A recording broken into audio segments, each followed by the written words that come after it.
경남 거창에 가면 거창 고등학교가 있는데 거기가 기독교 정신으로 설립된 그 학교로 유명합니다. 거기에 교육 목표를 보면 이렇게 되어 있습니다. 사람은 모두 하나님의 뜻에 의해 고귀한 인격체로 이 세상에 태어났다. 인간의 존재 가치는 절대적인 것으로 그 무엇과 비교될 수 없다. 이 세상에는 나만큼 귀한 너가 살아있다. 너는 존재하는 이용의 대상이 아니라 사랑과 구원의 대상이며 더불어 살아가야 할 나의 소중한 이웃이다. 그러면서 졸업생들에게 마지막에 주는 직업 10계명이 있어요. 직업 10계명이 보면 완전히 우리 세상의 상식과 정반대의 모습을 이야기합니다. 몇 가지 소개하면 이런 겁니다. 월급이 적은 쪽을 택하라. 내가 원하는 곳이 아니라 나를 필요하는 곳으로 택하라. 그리고 10번째가 참 충격적입니다. 왕관이 아니라 단두대가 기다리고 있는 곳으로 가라. 이렇게 해놨습니다. 사실 이 모습은 부모가 원하는 모습과 전혀 정반대의 모습입니다. 전혀 승진의 기회가 없는 곳, 왕관이 아니라 단두대를 선택해라. 누가 이렇게 가겠냐 하는 것이죠. 그러나 믿음의 사람은 이렇게 살아갈 수 있다. 이것이 믿는 사람인데 불신자들은 이 거창고등학교 졸업하는 학생들에게 늘 읽게 하는 그런 시케명이었습니다. 믿음의 사람은 세상 사람과 정반대의 길을 가는 것이 맞습니다. 믿음으로 걷는 사람들은 그들과 똑같은 모습으로 산다면 믿음에는 자체가 필요 없겠지요.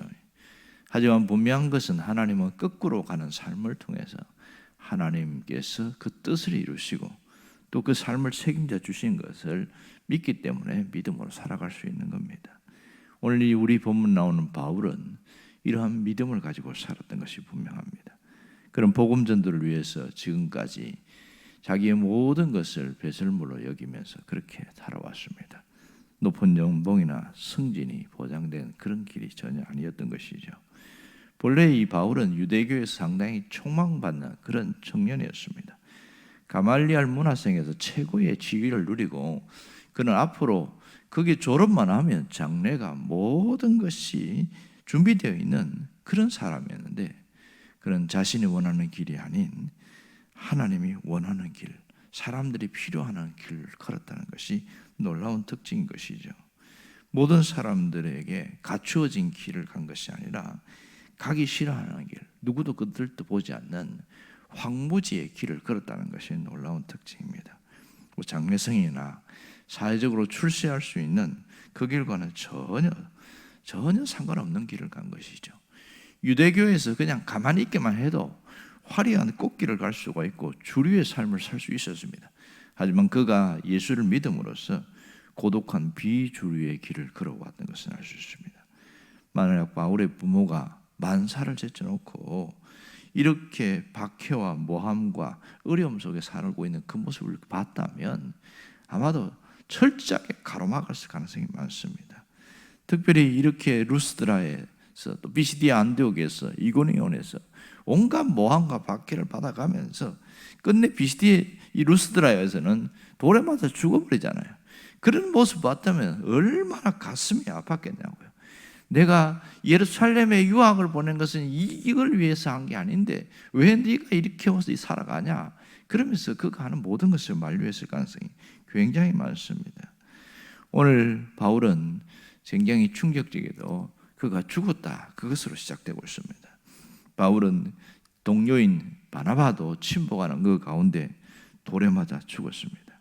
이 루스드라에서 그를 기다리고 있었던 것은 왕관이 아니라 단두대였다는 사실이지요. 바울의 인생이 그렇게 끝나버렸다면 상당히 허무할 것이다, 이런 생각을 합니다. 만약 바울의 인생이 여기에서 끝나서 모든 게 끝장났다면 참 미련한 인생이 아닐까, 그런 생각을 하게 되는 것이죠.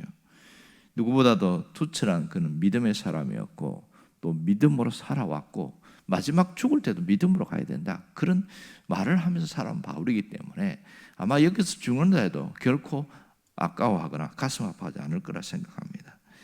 그러나 여기서 하나님은 원하시는 뜻이 있었기 때문에 여기서 멈출 수가 없었던 것이죠. 그래서 20절 하반절에 보면 그렇게 얘기하잖아요. 제자들 둘러섰을 때 바울이 일어나 그랬습니다. 이 점이 대단히 중요한 것입니다. 오늘 우리가 주목할 것은 바로 이 단어입니다. 바울이 일어났다 이런 겁니다. 사실 루스드라에 있는 이 제자들은 초신자들이었습니다. 바울이 죽은 줄 알고 어떻게 장례를 치를 것인가, 이 장례식에 대해서 고민하고 있는 그 순간에 바울이 다시 깨어나게 된 것이지요. 이렇게 바울이 일어났다, 이 헬라어 동사가 굉장히 유명한 단어인데 아니스템이 일어나다는 단어가 아주 중요합니다. 이것은 일어나다, 이렇게 세우다 같은 뜻으로 쓰이고 있습니다. 앉아있던 사람, 누워있던 사람이 일어날 때에 쓰는 단어이기도 하고 죽은 사람이 살아날 때에 쓰는 단어도 아니스템이 이런 단어를 쓰고 있습니다. 예수님께서 보면 마태복음도 그렇고 마가복음도 그렇고 누가복음, 이 공간복음에서 동일하다는 게 순환 예고였습니다. 예수님이 죽은 자 가운데서 사람 죽고 다시 살아날 것이다, 그런 예고를 몇 번 하시는데 순환 예고를 하면서 무슨 얘기를 하냐면 인자는 제3일에 다시 살아나리라 이런 얘기합니다. 그때 살아나다는 단어가 아니스테미 이런 뜻입니다. 그리고 요한복음 11장에도 보면 유명한 말이 나오죠. 나는 부활이요 생명이 나를 믿는 자는 죽어도 살겠고, 이 살겠고 이 단어도 아니스템이에요. 부활이요 할 때 이것도 아니스템이 명사형을 쓰고 있습니다. 그러니 이 일어나다는 단어는 상당히 중요한 단어라는 것을 알 수 있습니다. 바울이 정말로 루스드라에서 죽은 것인지 아니면 잠깐 기절했다가 다시 깨어난 것인지 정확하게 알 수는 없습니다만은 이 루스드라에 있던 사람들이나 유대인들이 바울을 확인을 해봤더니 숨이 끊어진 것은 사실인 것 같아요. 그러니까 일시적으로 죽었던 것이죠. 그래서 갖다 버려버린 거예요. 확실히 죽은 것을 아니까. 하지만 여기서 하나님이 다시 일으켜 세웠다는 것을 알 수 있습니다. 아니스템이 여기서 그 얘기가 나오고 있는 것이죠. 바울은 이미 설교를 하면서 비스디아 안디옥에서도 똑같은 이야기를 합니다. 예수님을 하나님이 일으키셨다, 하나님이 일어나게 하셨다, 두 번이나 설교하면서 그 얘기를 하고 있습니다. 그 일으켜 세우다, 일어나다, 이 단어가 다 아니스템이 그 단어입니다. 그러니 이 단어는 굉장히 중요한 단어인 것을 알 수 있습니다. 그는 자신이 지금 가는 길이 승진의 길도 아니고 좋은 꽃길도 아니지만 자신이 해야 할 일을 마땅히 하겠다 하고 이 길을 들어선 것이죠. 그는 십자가의 길을 걸어갔고 결코 사람들에게 모든 존경을 받거나 화려한 어떤 그런 스포트라이트를 받는 것이 아님을 알매도 불구하고 갔습니다. 하지만 그는 이것을 결코 후회하거나 아까워하거나 그렇게 하지 않았습니다.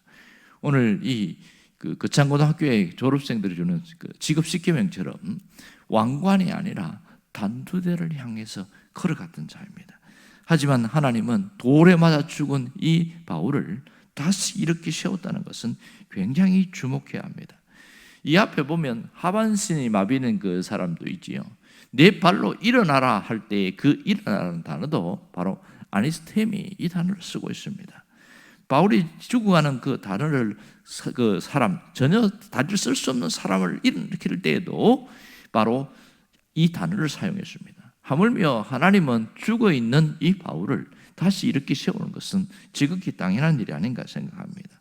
그러면서 우리는 여기서 깊이 생각할 것은 진정으로 믿음으로 사는 사람은 어떤 사람인가, 그것을 우리가 생각할 수 있습니다.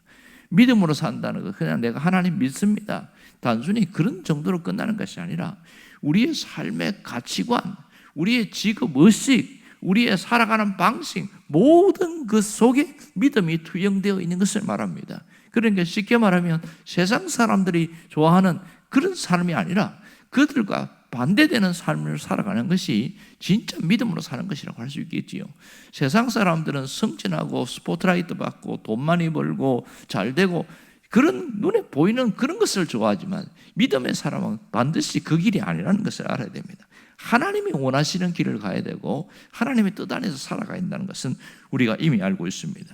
바울은 마지막 죽을 때까지 그는 주님의 뜻을 쫓아갔던 것을 알 수 있습니다. 마지막 남긴 그 편지가 디모데후서인데 디모데후서 4장에 보면 유명한 말씀이 나오지 않습니까? 내가 선한 싸움을 싸우려고 나의 달려갈 길을 다 마친 후에 이제 믿음을 지켰으니 이럽니다. 이 여기 보면 자기가 믿음을 지켰다 이런 얘기합니다. 그러면서 마지막에 하나님이 보여주실 그 의의 멸류관을 바라보고 오늘도 간다 이런데 그 이후에 얼마 후에 그는 정말 단두대에서 목숨을 잃게 됩니다. 하지만 하나님께서는 육신이 죽은 그 바울에게 왕관을 씌워줬습니다. 육신은 단두대에서 이슬로 사라졌지만 하나님은 빛나는 멸류관을 그에게 씌워줬다는 것은 분명한 사실인 것이죠.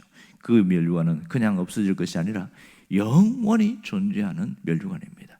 그래서 바울의 삶이 믿음의 삶이었고 그의 삶이 위대하다고 하는 것은 바로 이것입니다. 그가 하나님을 뜻대로 살기로 결정한 그 중심, 그 마음 변함없이 마지막까지 달려갔다는 것은 놀라운 일이라는 것을 알 수가 있습니다. 오늘 우리는 여기서 깊이 생각해야 됩니다. 내가 정말 믿음의 사람으로 살아가고 있는가를 한번 점검해 보아야 합니다. 또한 하나님에 대한 의식도 달라져야 됩니다. 하나님은 언제나 이렇게 세우시는 분이라는 겁니다. 믿음으로 살아가는 사람에게 하나님은 이렇게 세운다는 겁니다. 이 선전성 하반신이 마비되어 있는 사람도 하나님이 이렇게 세우셨고 죽었던 그 바울도 하나님이 이렇게 세웠습니다. 아니스템이 하나님은 우리의 삶도 마찬가지인 것이죠. 우리의 삶 속에 때로는 절망이 속에 들어와서 좌절감에 맛볼 때가 있습니다. 그러나 내가 믿음을 다시 붙들기 시작하면 내 삶 속에서 아니스템이 다시 이렇게 세우시는 하나님의 놀라운 역사가 나타난다는 사실인 것이죠. 그러면 오늘 우리가 이것을 깨닫는다면 어떻게 살아가야 되는가? 딱 한 가지만 생각하면 됩니다. 삶의 목적이 달라져야 됩니다.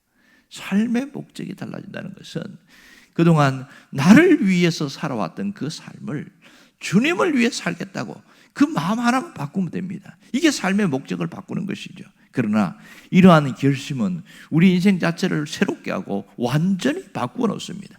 주님이 주목하는 사람은 바로 이런 사람이에요. 예수를 믿지만 평생 자기 자신의 유익을 위해 살아가는 사람은 주님이 관심 갖지 않습니다. 왜? 자기를 위한 삶이니까. 진짜 주님의 관심을 갖는 믿음의 사람은 삶의 목적이 달라진 그런 사람을 원하고 있습니다. 무슨 일을 하든지 어떤 삶을 살아가든지 삶의 목적이 분명할 때 하나님은 때로는 고난이 있지만 그 길 속에서 하나님이 이렇게 세우시는 하나님이라는 겁니다. 우리는 이런 결심을 해야 됩니다. 끝까지 믿음으로 예수 그리스도가 가신 그 길을 걸어가리라. 그러한 결단이 있다면 우리는 정말로 잘 살고 있는 겁니다. 예수 그리스도를 위하여 또 그분이 걸어간 길을 걸어가다 보면 때로는 모함을 받기도 하고 오해를 받기도 하고 때로는 쓰러지기도 하고 그렇게 힘겨운 삶을 살 때도 있습니다. 세상과 동화되어 살아가는 것은 사실은 쉬운 일이고 그런 것은 사람들은 오히려 박수받을 만한 일이지만 그들과 같은 삶이 아닌 그리스도가 원하는 주님이 원하는 길을 가는 것은 세상 사람들이 원하는 길은 다릅니다. 하지만 그것은 주님이 원하는 길이라는 것을 알아야 됩니다. 때로는 그런 삶 속에서도 우리가 주저앉을 수도 있고 그 마음이 완전히 절망 가운데 있을 수도 있지만 주님은 그를 반드시 이렇게 세운다는 사실입니다. 이 세상에서도 말할 것 없고 영원한 하나님의 나라에서도 온전히 세운다는 겁니다. 이것이 그리스도인의 삶입니다. 사도 바울의 모습을 통해서 오늘 내가 어떤 삶을 살아갈 것인가 깊이 묵상할 수 있기를 주의 이름으로 축원합니다. 기도하겠습니다.